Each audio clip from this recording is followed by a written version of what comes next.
Movie की शुरुआत में हम एक आदमी को देखते हैं जो एक लड़की की बॉडी को कहीं ले जा रहा था। तभी तमारा की नींद खुल जाती है। दरअसल वो एक बुरा सपना देख रहे थे। तभी सीन शिफ्ट होता है जहाँ हम दो आदमी को देखते हैं जो एक कब्र खोद रहे थे। उधर तमारा सुबह जल्दी से फ्रेश होकर तैयार होने लगती है क्योंकि आज उसे अपने दोस्तों के साथ पार्टी में जाना है। तभी रेडियो में वो किसी लड़की की मिसिंग खबर सुनती है, लेकिन वो जल्दी में थी इसलिए वो इस बात पर ज्यादा ध्यान नहीं देती। तमारा घर से निकलने ही वाली होती है कि तभी दरवाजे पर उसकी मुलाकात होती है जेरी से, जो कि उस एरिया का शेरिफ था जो उसे पसंद नहीं करता है और फिर आज उसे डेट के लिए पूछता है, मगर तमारा हंसते हुए उसे मना कर देती है और फिर अपनी गाड़ी लेकर निकल पड़ती है। लेकिन कुछ ही दूर आगे जाने पर उसकी गाड़ी का फ्यूल अचानक खत्म हो जाता है। अब बीच रास्ते में तमारा फंस चुकी थी, इसलिए वो गाड़ी साइड में लगाकर किसी से मदद का इंतजार करने लगती है। तभी उसे देख के गाड़ी वाला रुकता है जिसका नाम मारो था, जो तमारा उनसे अपनी परेशानी बताती है। इस पर मारो कहता है, हम मदद तो कर देंगे जरूर, लेकिन इसके बदले हमें क्या मिलेगा। वही मारो के साथ उसका भाई भी था जो उससे अकेला देख उससे गलत सलत बातें करने लगता है।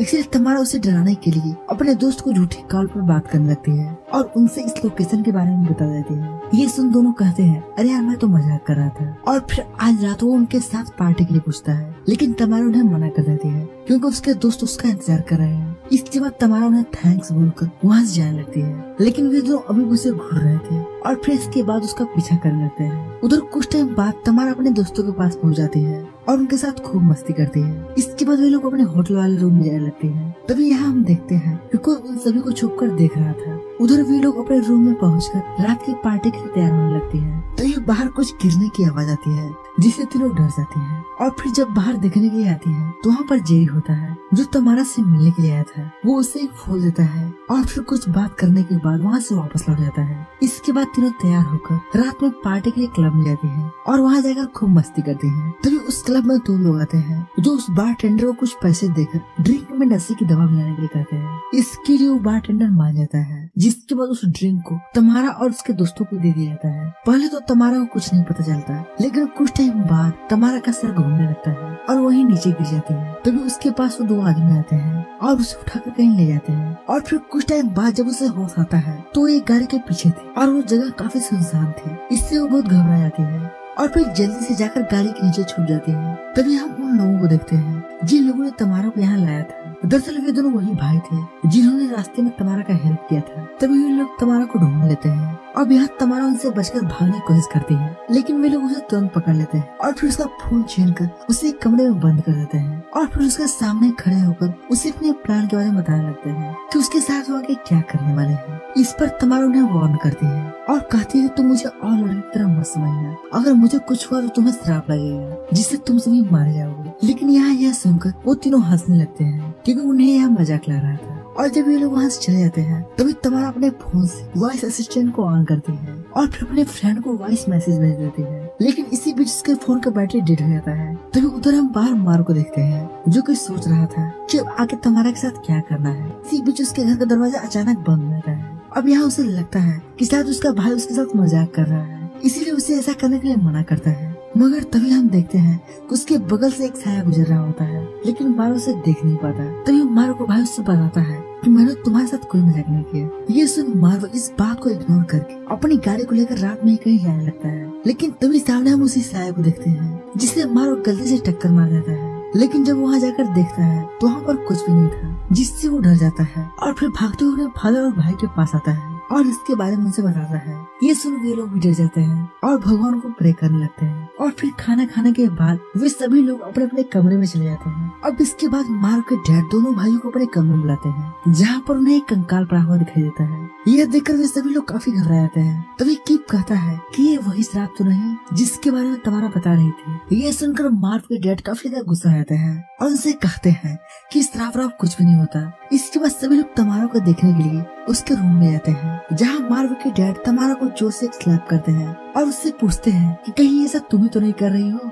अगर कर रही हो तो ये सब करना बंद कर दो। ये सुनकर तमारा खुद भी काफी कंफ्यूज हो जाती है और उनसे पूछती है कि तुम सब किस बारे में बात कर रहे हो। तभी उनके घर का मेन दरवाजा अचानक से बंद हो जाता है। ये देखकर सभी लोग बाहर देखने जाते हैं, लेकिन वहाँ पर कुछ भी नहीं होता है। इधर जेरी भी तमारा के वॉइस मैसेज को सुन लेता है जिसने उससे बताया था कि 3 लोगों ने उसे किडनैप कर लिया है। वहीं दूसरी तरफ कीप को दिखाया जाता है जो तमारा के पास आता है और उससे बताता है उसने अपने भाई और पिता के कहने पर बहुत सारे गलत काम किए हैं, लेकिन वह दिल का बुरा आदमी नहीं है। तो तमारा उनसे कहती है कि तुम लोगों को लड़कियों की बलि देकर कुछ भी नहीं मिलने वाला। यह सुनकर कीप वहाँ से चला जाता है। अब अगली सुबह वे लोग तमारा को बाहर लाते हैं क्योंकि वे लोग उसके साथ कुछ रिचुअल करने वाले थे। इसके बाद कीप का फादर तमारा से पूछता है कि क्या आज तुम्हारे गार्ड तुम्हें बचाने आएंगे, तो तमारा इसका कोई जवाब नहीं देती। इसीलिए वे लोग उसके फेस को पानी में डुबाने लगते हैं और तमारा काफी ज्यादा परेशान हो जाती है, इसलिए वो हाँ बोल देती है। यह सुनकर कीप का फादर कीप को रिचुअल की तैयारी करने के लिए कहता है, लेकिन कीप यह सब नहीं करना चाहता था। लेकिन उसके डैड के बार बार कहने पर उसे यह तैयारी करनी पड़ती है।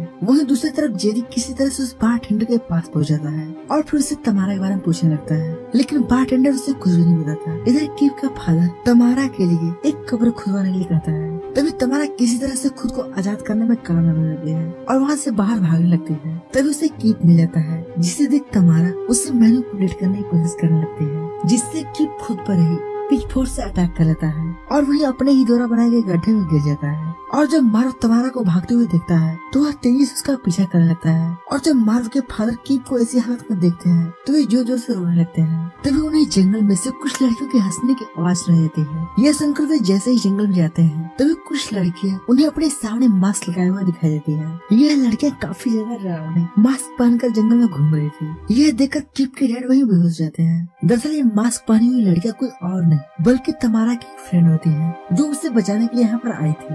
वहीं दूसरी तरफ जंगल में मार्व किसी तरह से तमारा को पकड़ लेता है, लेकिन इसी बीच तमारा वहीं पास में पड़े एक पत्थर से उस पर अटैक कर देती है और फिर उससे भी उसके डैड के पास ले जाती है। अब रात में तीनों मिलकर इन दोनों बाप बेटों को एक जगह बांध देती है। अब यहाँ तमारा उन्हें बताती है कि हम तीनों मिलकर कई दिनों से तुम सबका पीछा कर रहे थे और साथ ही तुम लोगों ने मुझे अपनी जाल में नहीं फंसाया था, बल्कि मैं खुद ही तुम्हारी जाल में फंसी थी ताकि तुम्हें तुम्हारे किए की सजा मिल सके।